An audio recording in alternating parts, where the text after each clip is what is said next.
രാജതേക്കളിക്കൂട് സീരിയലിന്റെ latest episode review ആണ് പറയുന്നത്.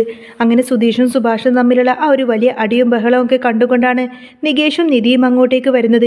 അവിടെ ചെന്നപ്പോൾ കാണുന്നത് ഹരീഷും സുധീഷും കൂടി സുഭാഷിനെ നല്ലോണം അങ്ങിട്ട് പെരുമാറുന്നതാണ്. സത്യം പറഞ്ഞാൽ സുധീഷ് മനഃപൂർവ്വം സുഭാഷിനെ അടിക്കാൻ നോക്കിയതല്ല. ആ ഒരു ബഹളത്തിനിടയിൽ തന്നെ അറിയാതെ കൈ അങ്ങ് മുഖത്തേക്ക് കൊണ്ടുപോയതാണ്. പക്ഷേ അത് സുഭാഷിന് വല്ലാതെ വേദനിച്ചു. ഇത് കണ്ടതും നികേഷ് ഓടിച്ചെന്ന് സുഭാഷിനെ കെട്ടിപ്പിടിച്ച് ചോദിച്ചു, ഏട്ടാ എന്തിനാടാ നീ എൻ്റെ ഏട്ടനെ അടിച്ചതെന്ന് ചോദിക്കും. സുധീഷ് ആകെ തളർന്നു പോയിരുന്നു. ഏട്ടാ ഞാൻ അറിയാതെ എന്ന് പറയുമ്പോഴേക്കും സാരമില്ലടാ, എനിക്ക് വേദനിച്ചതൊന്നുമില്ല എന്ന് പറഞ്ഞ് സുഭാഷ് അവിടെ നിന്നും അങ്ങ് പോയി. നിധി സുധീഷിനെ ദേഷ്യത്തോടെ ഒന്ന് നോക്കിയിട്ട് അകത്തേക്ക് കയറിപ്പോയി. പിന്നീട് പുറത്ത് വിഷമിച്ചിരിക്കുന്ന സുഭാഷിൻ്റെ അടുത്തേക്ക് നികേഷ് ചെന്നു. സുധീഷേട്ടൻ കാരണം എല്ലാവരും എന്തിനാ ഇങ്ങനെ വേദനിക്കുന്നത് എന്ന് നികേഷ് ചോദിച്ചപ്പോൾ, എടാ അവൻ എൻ്റെ അനിയനല്ലേ, അവൻ എന്നെ മനഃപൂർവ്വം അടിക്കില്ലെന്ന് നിനക്കറിയില്ലല്ലോ എന്ന് സുഭാഷ് അവനെ തിരുത്തി. എന്നിട്ടും ഏട്ടത്തി ഇവിടെ നിന്ന് പോകുമോ എന്ന പേടിയിലായിരുന്നു നികേഷ്. അപ്പുറത്തു നിന്ന് ഇതെല്ലാം കേട്ട് നിധിക്കും വല്ലാത്ത സങ്കടം തോന്നി. നിധി നേരെ സുധീഷിനെ കാണാൻ പോയി. ഉമ്മറത്തിരുന്ന് സ്വന്തം തലക്കടിച്ച് കരയുകയായിരുന്നു സുധീഷ്. ഈശ്വര, എൻ്റെ കൈകൊണ്ട് ഞാൻ എൻ്റെ ഏട്ടനെ അടിച്ച ഇനി എനിക്കെന്തിനാ എൻ്റെ ഈ രണ്ട് കൈകൾ എന്നൊക്കെ പറഞ്ഞുകൊണ്ടതിനെ സുധീഷ് സങ്കടപ്പെട്ട് കരയുന്നത് കണ്ടപ്പോൾ നിധിക്ക് ഒരു കാര്യം മനസ്സിലായി. അവൻ ഇത് മനഃപൂർവ്വം ചെയ്തതല്ല എന്ന കാര്യം. നിധിയും ആകെ സങ്കടപ്പെട്ട് നിൽക്കുമ്പോഴാണ് ഭാസ്കരൻ വെള്ളമടിച്ച് അങ്ങോട്ടേക്ക് വരുന്നത്. തന്നെ കണ്ടതും അയാൾ ആ കുപ്പി വേഗം അങ്ങ് മാറ്റി പിടിച്ചു. എന്നിട്ട് ഒരു ന്യൂസ് പേപ്പറിൽ പൊതിഞ്ഞ മിഠായി നിധിക്ക് നേരെ നീട്ടി. മോളെ, ഇത് വാങ്ങിക്കോ എന്ന് സ്നേഹത്തോടെ പറഞ്ഞപ്പോൾ അവൾ അത് വാങ്ങിച്ചു. അത് തുറന്നു നോക്കിയപ്പോൾ അതിൽ കുറച്ച് കടല മിഠായികളായിരുന്നു. പക്ഷേ ആ കടലാസിൽ വന്ന ഒരു വാർത്തയാണ് നിധിയുടെ കണ്ണ് തുറപ്പിച്ചത്. അടുത്തൊരു വീട് വാടകയ്ക്കുണ്ടെന്ന പരസ്യം. താൻ കാരണം ഈ വീട്ടിൽ പ്രശ്നങ്ങളെന്നും ഉണ്ടാവുകയാണ്, ഇവിടെ നിന്നും മാറണമെന്നും അവൾ ഉറപ്പിച്ചു. ആ നമ്പറിൽ ഫോൺ സേവ് ചെയ്ത് നാളെ തന്നെ മാറാമെന്ന് അവൾ മനസ്സിൽ കരുതിയിരുന്നു. അടുക്കളയിൽ ഓംലെറ്റ് ഉണ്ടാക്കുന്ന സുഭാഷ് നിധിയോട് വിശേഷങ്ങളൊക്കെ ചോദിച്ചു. പക്ഷേ അവൾ ഒന്നും മിണ്ടാതെ റൂമിലേക്ക് പോയി. അടുത്ത ദിവസം രാവിലെ തന്നെ നിധി സുഭാഷിനോടൊരു കാര്യം ചോദിച്ചു. ഏട്ടാ, സത്യത്തിൽ നിങ്ങളുടെ അമ്മയെ അച്ഛൻ കൊന്നിട്ട് ജയിലിലേക്ക് പോയത് തന്നെയാണോ എന്ന്. അത് കേട്ട് സുഭാഷ് ഒന്ന് ഞെട്ടി.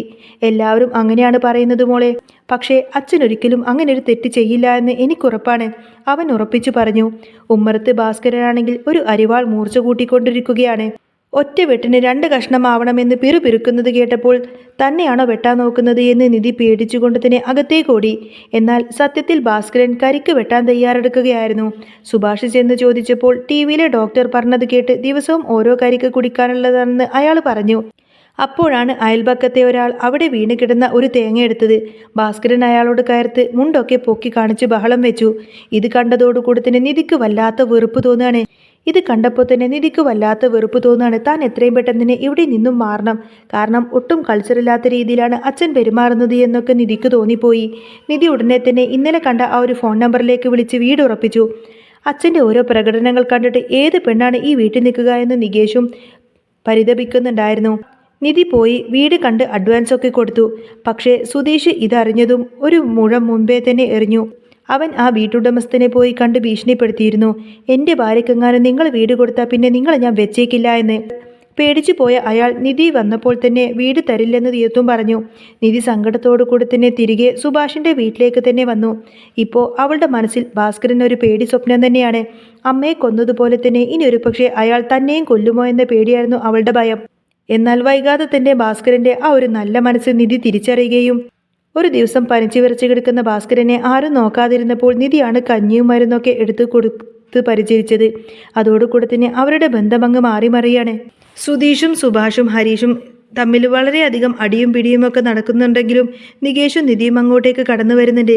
അവർ ചെല്ലുമ്പോൾ ഹരീഷും സുധീഷും സുഭാഷിനെ തല്ലുന്ന നിധി കൊണ്ടുവന്നു കൊടുത്ത ആ ഒരു മധുരമൊന്നും കഞ്ഞിയൊക്കെ ഭാസ്കരനെ കുടിച്ച് എഴുന്നേറ്റപ്പോൾ അയാളുടെ കണ്ണുകൾ നിറഞ്ഞിരുന്നു. തന്നെ ഒരു കൊലപാതകയായി മുദ്രകുത്തിയ ഈ ഒരു നാട്ടിൽ, സ്വന്തം മരുമകൾ പോലും പേടിയോടെ നോക്കിക്കൊണ്ടിരിക്കുന്ന ഈ നാട്ടിൽ തന്നെ ശുശ്രൂഷിക്കാൻ അവൾ കാണിച്ച ആ മനസ്സ് അയാളെ വല്ലാതെ പിടിച്ചുലച്ചു. ഉമ്മറത്ത് വന്നിരുന്ന ഭാസ്കരൻ നിധിയെ അരികിലേക്ക് വിളിച്ചു പറഞ്ഞു. മോളെ, നീ വിചാരിക്കുന്നത് പോലെ ഞാനൊരു പാപിയല്ല. നിന്റെ ഈ അച്ഛൻ അമ്മയെ കൊന്നിട്ടുമില്ല എന്ന് പറയുമ്പോൾ അയാളുടെ ശബ്ദം വിറക്കുന്നുണ്ടായിരുന്നു. വർഷങ്ങൾക്ക് മുൻപ് നടന്ന ആ അപകടത്തിൻ്റെ സത്യങ്ങൾ ഓരോന്നോരോന്നായി ഭാസ്കരൻ നിധിയോട് തുറന്നു പറഞ്ഞു. അത് കേട്ട് നിന്ന നിധിയുടെ ഉള്ളിൽ പേടിയെല്ലാം തന്നെ അലിഞ്ഞുപോയിരുന്നു. പകരം ഒരു അച്ഛനോടുള്ള സ്നേഹവും ബഹുമാനവും അവളുടെ ഉള്ളിൽ നിറഞ്ഞു. അവൾ അറിയാതെ തന്നെ അയാളെ അങ്ങ് കെട്ടിപ്പിടിച്ച് കരഞ്ഞുപോയി. ഇതൊക്കെ ദൂരെ നോക്കി നിന്ന സുധീഷിന് അതൊരു വലിയ തിരിച്ചറിവായിരുന്നു. തൻ്റെ ദേഷ്യവും വാശിയും കാരണം തകർന്നു പോയിരിക്കുന്നത് സ്വന്തം കുടുംബമാണെന്ന് അവൻ മനസ്സിലാക്കി. അന്ന് തന്നെ അവൻ സുഭാഷേട്ടൻ്റെ കാല് പിടിച്ച് മാപ്പപേക്ഷിച്ചു. ഏട്ടാ, എനിക്ക് തെറ്റുപറ്റിപ്പോയി. ഇനി ഞാൻ കാരണം ഒരിക്കലും ഈ വീട്ടിലൊരു തല്ലുണ്ടാകില്ല എന്ന് അവൻ വിതുമ്പിക്കൊണ്ട് പറഞ്ഞു. സുഭാഷ് അവനെ ചേർത്ത് പിടിച്ചു. അന്ന് രാത്രി ആ വീട്ടിൽ വലിയൊരു സന്തോഷമായിരുന്നു. നിധി ഉണ്ടാക്കിയ വിഭവങ്ങൾ എല്ലാവരും കൂടി ഒരിടത്തിരുന്ന് കഴിച്ചു. പക്ഷേ പ്രശ്നങ്ങൾ അവിടെയൊന്നും തീരുന്നില്ല. നിധി നേരത്തെ തന്നെ വീട് വാടകയ്ക്കെടുക്കാൻ ശ്രമിച്ച ആ ഒരു വീട്ടുടമസ്ഥൻ സുധീഷ് ഭീഷണിപ്പെടുത്തിയ കാര്യം നാട്ടുകാരോട് പറഞ്ഞു നടക്കാൻ തുടങ്ങി. നാട്ടിലെ ചിലർ ഇതിനെ ചൊല്ലി ഭാസ്കരനെ വീണ്ടും പഴിചാരാൻ നോക്കിയപ്പോൾ നിധി അവർക്ക് മുന്നിൽ ഒരു വൻമതിൽ പോലെ നിന്നു. എൻ്റെ അച്ഛനെ പറയാൻ നിങ്ങൾ ആരുമല്ല എന്ന് അവൾ ഉറപ്പിച്ചു പറഞ്ഞപ്പോൾ നാട്ടുകാർക്ക് ഇതിനൊന്നും കേട്ട് മറുപടിയില്ലായിരുന്നു. ഭാസ്കരൻ്റെ പഴയ വീര്യം തിരിച്ചു വന്നുവെങ്കിലും ഇത്തവണ അത് സ്നേഹത്തിന് വേണ്ടിയിട്ടായിരുന്നു. കരിക്ക് വെട്ടാൻ മൂർച്ച കൂട്ടിയ അതേ അരിവാൾ കൊണ്ട് തന്നെ അയാൾ തൻ്റെ പറമ്പിലെ പണികൾ ചെയ്ത് ആ വീടും പച്ചപ്പുള്ളതാക്കി മാറ്റി. നിധി ആ വീട്ടിലെ ഭാഗ്യദേവതയായി മാറി. അങ്ങനെ ഭാസ്കരൻ്റെ പനി മാറിയതോടുകൂടി തന്നെ ആ വീട്ടിലെ അന്തരീക്ഷം ആകെ മാറി മറിഞ്ഞു. ആ രാത്രി എല്ലാവരും ഉമ്മറത്തിരുന്ന് ഭക്ഷണം കഴിക്കുമ്പോൾ ഭാസ്കരൻ പതുക്കെ ചിരിച്ചു. വർഷങ്ങൾക്ക് ശേഷം ആ മുഖത്ത് വിരിഞ്ഞ ആദ്യത്തെ പുഞ്ചിരിയായിരുന്നു അത്. നിധി സ്നേഹത്തോടെ അയാൾക്ക് ചോറ് വാരി കൊടുത്തു. അങ്ങനെ ആ കിളിക്കൂടിപ്പോൾ വീഴാത്ത വണ്ണം സ്നേഹം കൊണ്ട് തന്നെ ഉറപ്പിച്ചു കഴിഞ്ഞിരുന്നു. നാട്ടുകാർ പലതും പറയുമായിരിക്കും, പക്ഷേ ആ 4 പേർക്കും ഇപ്പോഴറിയാം ആ വീട് അവരുടെ സ്വർഗമാണെന്ന്.